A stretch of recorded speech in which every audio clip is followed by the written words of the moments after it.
Alright, so this is the Sequre S99 Nano Soldering Iron. This is the kit version. It comes in this nice case.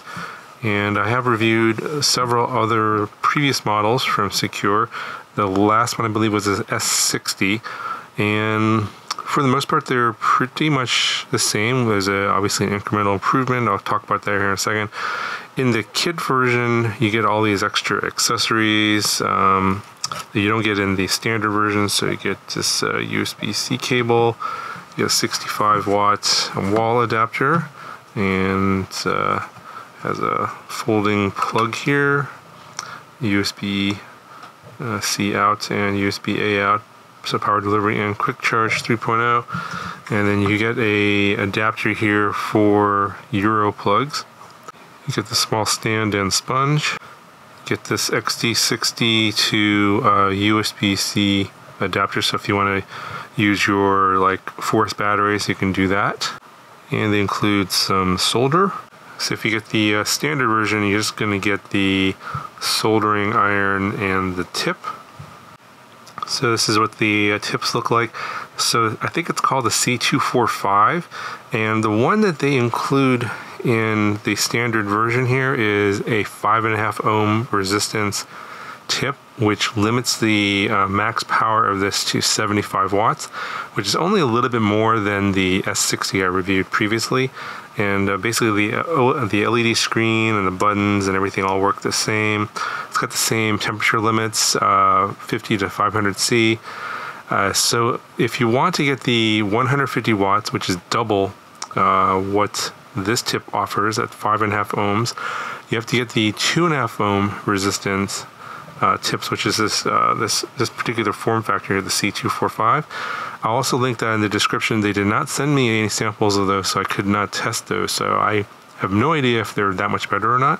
All I can tell you is that this one here, the one that comes with the 5.5 ohm tip, is a little bit better as expected over the S60 at 60 watts, and this being 75 watts. Obviously 150 watts is quite a bit more than double 75, so it would have been nice for them to have sent me those tips to show you the difference, but unfortunately they did not send me those tips, so I can't demonstrate that in this video. But I will link those in the description. The particular tip that they sent, or that it's included, is this like chisel tip. I'm not a particularly a big fan of this type of tip. They don't really work that great on smaller wires, which is most of the soldering I do. If maybe it might be better on bigger wires, but I think you're going to want to get the higher quality tips at 2.5 ohms. The 150 watts I think is going to make a difference in terms of the iron heating up faster and also maintaining the power output consistently longer. So if you're trying to apply heat to a big wire, it's not going to basically lower the temperature as it's sitting on the wire longer. So as the heat's being drawn away from the tip of the soldering iron, you want power to continually go in, and so you want those lower resistance tips. Yeah, I mean they're like $10 I believe for each tip, so not cheap. I would probably get like the like the kind of the standard soldering iron tip. It's kind of like rounded and kind of how to explain it? It looks like a cone at the end. That's what I like to use. That's my personal preference. But yeah, I mean, I'll link the S60 video down in the video description. Pretty much works the same. And you can see here that it has a max voltage of 21 volts here, USB-C, power delivery, and quick charge 3.0, just like before. It's just that these new tips are the difference on the S99 versus the S60, but ultimately it operates the same. It's just that the 150 watts I think is going to be more in line with like a bench soldering iron versus like these sort of nano ones that are operated off of like in my example, I used a power bank.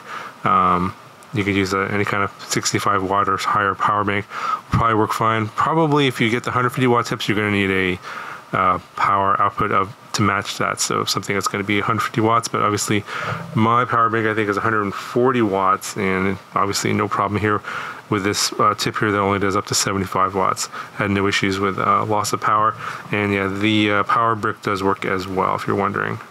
So we got a brand new one here, unopened. I advertised on my community page that this is going to be given away to those that commented on my videos on my second channel.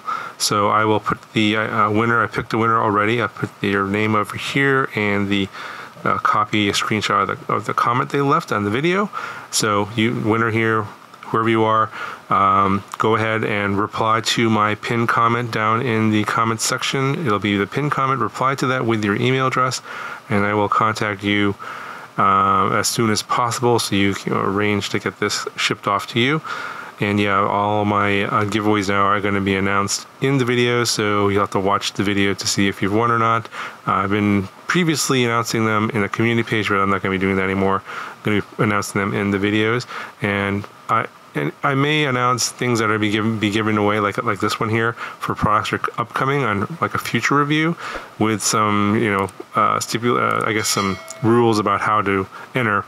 Typically, I'm going to announce that like there's going to be a prize or something for a review that's upcoming, and then you need to just basically leave comments on videos that are on the channel as they're being released on the day of the release, and then I'll pick a winner from those few videos that are before the giveaway video and announce it in that video. So I know it's kind of a little bit confusing, but basically, normally people like put in the title, there's a giveaway, blah, blah, blah, and then you get a whole bunch of these people that really have no interest in FPV or the hobby or the channel at all. They're just complete strangers, and they're just there to get free stuff. Doing this to kind of basically avoid those people. That's essentially what's going on here. Yeah, it's unfortunate I was unable to test the higher quality tips to tell you if those tips are that much better or not. You'll have to sort of figure that out on your own if you want to try this out. But yeah, ultimately I think 150 watts is the highest I've seen in some of the like sort of nano soldering irons. These ones that basically you take, they're kind of emergency, put in your travel bag, etc. I don't necessarily would use this at home, but when you're needing to solder something and you don't want to carry a giant soldering iron around with you, this one is going to do okay in a pinch. Alright, that's going to do it for this video. Link down in the video description if you guys want to check this out. Talk to you guys in the next one.